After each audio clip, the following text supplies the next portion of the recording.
Viewers, this is Keerthana from Politicos. గత కొంతకాలంగా చూసుకున్నట్లయితే హైడ్రాకి సంబంధించిన అప్డేట్స్ అన్నీ కూడా పొలిటికోస్ మీకు అందిస్తుంది.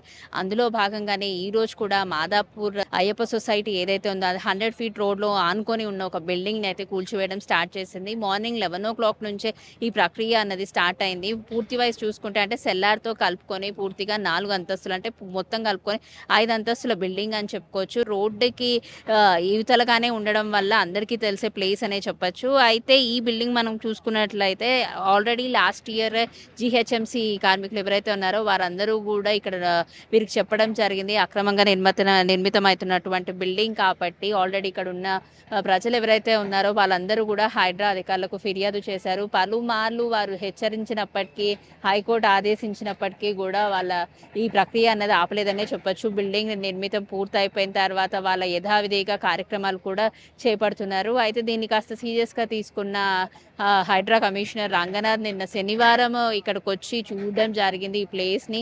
అందరూ అనుకున్నట్టుగానే పక్కా ఆధారాలతో ఇది ప్రూవ్ అయింది. ఇది అనాధికారికంగా కడుతున్న బిల్డింగ్ అని చెప్పేసి. అయితే ఎన్నిసార్లు హెచ్చరించినా కూడా వీళ్ళు ఇలాగే ఈ బిల్డింగ్ని ఇంకా కొనసాగించడం వల్ల ఈ మ్యాటర్ కాస్త సీరియస్ అయ్యిందనే చెప్పొచ్చు.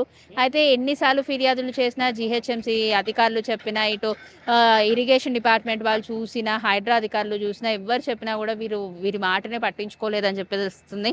ఈవెన్ ఇక మనం విజువల్స్లో చూసుకున్నా కూడా ఈ బిల్డింగ్ మొత్తంలో 5 అంతస్తుల బిల్డింగ్లో మనకు వైట్ కలర్లో కనిపిస్తుంది. అఫ్కోర్స్ వెనుక భాగం నుంచి కూల్చివేతలు అన్నది మార్నింగ్ 11 గంటల నుంచే ప్రారంభమైంది. ఇక ముందు భాగంలో కూడా పూర్తిగా ఇదంతా కూల్చివేయడంతో సాయంత్రం వరకు కూడా ఇదంతా కొనసాగుతుంది ఈ ప్రక్రియ అనే చెప్పొచ్చు. అయితే ఇటువంటివి ఆల్రెడీ గతంలో జరిగినప్పటికీ కూడా అప్పటి నుంచి హైడ్రా అధికారులు ఎప్పటికప్పుడు ఫిర్యాదులు అంటే ఇక్కడ ఉన్న ప్రజలు కూడా ఫిర్యాదులు అందించిన, లిఖితపూర్వకంగా రాసిచ్చినప్పటికీ కూడా ఇలాంటి మేజర్ ఇన్సిడెంట్స్ గురించి ఎప్పటి నుంచో జాగ్రత్తలు చెప్తున్నప్పటికీ తగిన జాగ్రత్తలు తీసుకోకపోగా వాళ్ళకి ధిక్కరిస్తూనే ఇటు హైకోర్టు చెప్పినా కూడా, అధికారులు చెప్పినప్పటికీ కూడా వినిపించుకోకుండా ఈ బిల్డింగ్ యాజమాన్యులు ఎవరైతే ఉన్నారో వారందరూ ఇది చాలా లైట్గా తీసుకున్న విషయం అన్నట్టుగానే తెలుస్తుంది. అండ్ పూర్తిగా ఇది చూసుకుంటే 684 గజాల స్థలంలో ఈ 5 అంతస్తుల బిల్డింగ్ అన్నది వెలిసింది అని చెప్పి తెలుస్తుంది. అయితే ఈ చుట్టుపక్కల ఎక్కడ చూసుకున్నా కూడా మనకు హైటెక్ సిటీ కానివ్వండి, హైటెక్ సిటీ కమాన్ కానివ్వండి, బిల్డింగ్ కానివ్వండి, ఇవన్నీ కూడా కనిపిస్తాయి. ఎక్కువ రద్దీగా ఉండే ప్లేస్ అని కూడా చెప్పొచ్చు. ఎందుకంటే ఇక్కడ అందరూ ఆల్మోస్ట్ ఆల్ సాఫ్ట్వేర్ పీపుల్ అందరూ కూడా వర్క్ చేస్తూ ఉంటారు కాబట్టి. ఇది మాత్రమే కాకుండా ఇక్కడ వచ్చిపోయే వాళ్ళు కానీ ట్రాఫిక్కి కూడా చాలా ఇబ్బంది కలుగుతుంది కాబట్టి పోలీస్ బందోబస్తుతో పూర్తి ప్రక్రియ కూడా చాలా సామరస్యంగా సాగుతుందనే చెప్పొచ్చు. ఎవరికి ఎటువంటి ఇబ్బంది లేకుండా అండ్ ఆల్సో ఇక్కడ ట్రాఫిక్కి కూడా ఎటువంటి ఇబ్బంది లేకుండా పోలీసులు అందరూ కూడా బందోబస్తు చేశారనే చెప్పొచ్చు. అండ్ మనం వీడియోస్లో కూడా చూసుకున్నాం కొన్ని సామాన్లు ఆల్రెడీ బయటికి తెచ్చి పెట్టుకున్న వాళ్ళు ఉన్నారు. మరి అది ఈ బిల్డింగ్కి సంబంధించిన వాళ్ళైనా చుట్టుపక్కల ఉన్న వాళ్ళదా అన్నది ఇంకా తెలియరాలేదు. కాకపోతే ముందు జాగ్రత్తగా ఇది ఆల్రెడీ అక్రమంగా నిర్మితమైన బిల్డింగ్ కాబట్టి, అక్రమంగా వెలిసిన బిల్డింగ్స్ కాబట్టి, ఈ 684 గజాల స్థలంలో ఉంది కాబట్టి, ఈవెన్ ప్లేస్ వైజ్ చూసుకున్నా, విస్తీర్ణత వైజ్ చూసుకున్నా చాలా 600 గజాల పైగా ఉంది కాబట్టి ఈ చర్యలన్నీ కూడా తీసుకుంటున్నారు. అండ్ ఇంత సీరియస్గా తీసుకుంటున్నప్పటికీ కూడా ఇటు హైడ్రా అధికారులు ఇంత సీరియస్గా ఉన్న ఎవరు పట్టించుకోకపోవడం వల్ల కూడా ఇలాంటి చర్య ఒకటి మొదలైందనే చెప్పొచ్చు.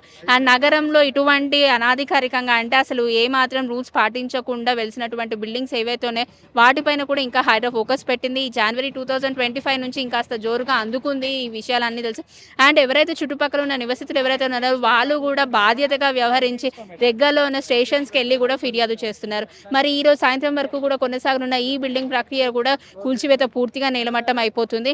అండ్ దీనికి సంబంధించిన యాజమాన్యాలు ఇప్పటి వరకు అయితే బయటికి రాలేదు. మరి వారు వచ్చిన తర్వాత వారు ఎటువంటి మాటలు చెప్తారు అంటే ఆల్రెడీ ఫిర్యాదు అందినప్పటికీ కూడా మేము ఇది కూల్చేయలేదు అని అంటారా, లేకపోతే ఇంత లైట్గా తీసుకున్న విషయానికి యాజమాన్యం ఎటువంటి సమాధానం చెప్పబోతుందో కూడా రానున్న కాలంలో తెలుసుకుందాం. సో ఇది ఇప్పటి వరకు అప్డేట్. వీడియో జర్నలిస్ట్ వెంకట్ గౌడ్తో Keerthana, Politicos reporting from Madhapur Ayyappa society 100 feet road. Please subscribe to the channel and download the Politicos app from the links in the description.